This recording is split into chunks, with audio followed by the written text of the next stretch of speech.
What's good, guys? Welcome to the weekly recap. And these recaps are just to give you guys a more detailed insight of how I make certain decisions, how I select certain trades. So, as of last week, we only took one trade, and that was the Euro CAD. So, we always start off on the daily time frame. On the daily, we want to identify our impulse. Can clearly see the impulse right here. Remember the rule to the impulse, it should all be one color. So you see the impulse are all green candles, followed by a retracement of at least two daily candles that needs to be all one color as well.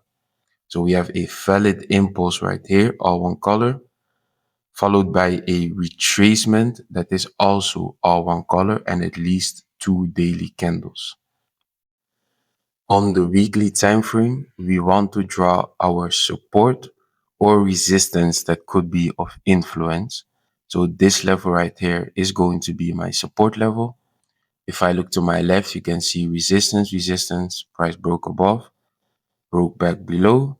But once it broke above this level again, it used it as support, went all the way to the upside, came back, and now is testing it as a possible support again.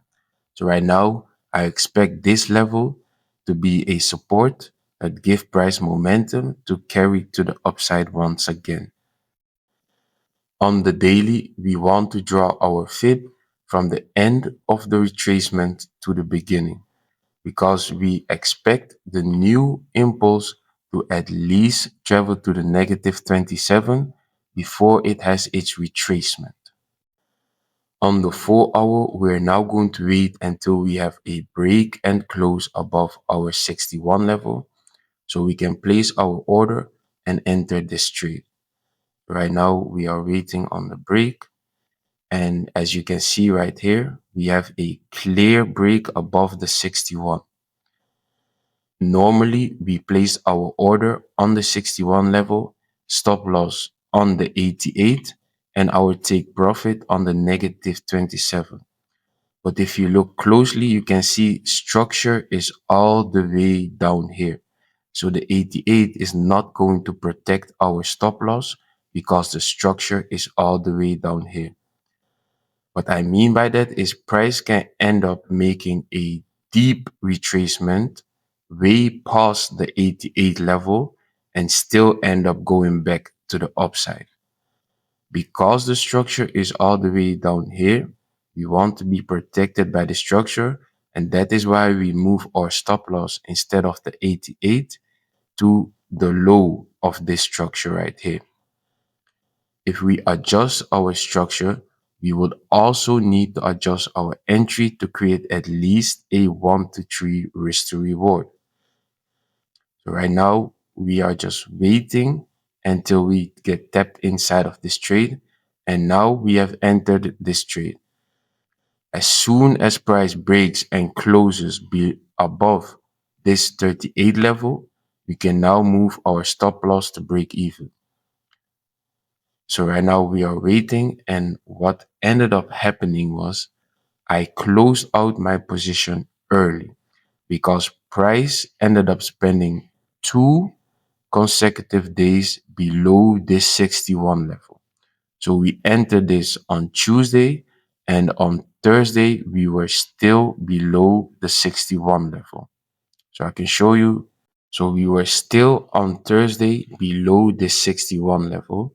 In my eyes, it didn't look like the price wanted to continue to the upside. So I ended up closing my trade out at break even, just slightly in profit. What ended up happening was price still ended up going all the way to the upside. You know, when price breaks this 38 level, we can now move our stop loss from this level to our entry point to create a risk-free trade. But as soon as I closed out my trade for break even, you can see what ended up happening. Price went all the way to the upside, almost hitting our TP. So another reason I ended up closing at break even is because the next day on Friday, there were two other setups that I was looking at. and they had, in my eyes, more potential than the euro cat trade because it spent 2 days below the 61 level. But a great lesson for me is I have to accept the risk and I have to accept and trust in my analysis. So if I end up taking a trade, that I just stick to the trade, even though it doesn't look like it will play out. Price wasn't looking like it wanted to go all the way to TP because it spent 2 days consecutive below the 61 level. It still ended up being a hard lesson because if you look, price came all the way to TP, and this could have been a easy 1 to 3 risk to reward. So nonetheless, a great lesson learned. Hope you guys enjoyed this weekly recap, and I'll see you on the next video. Peace.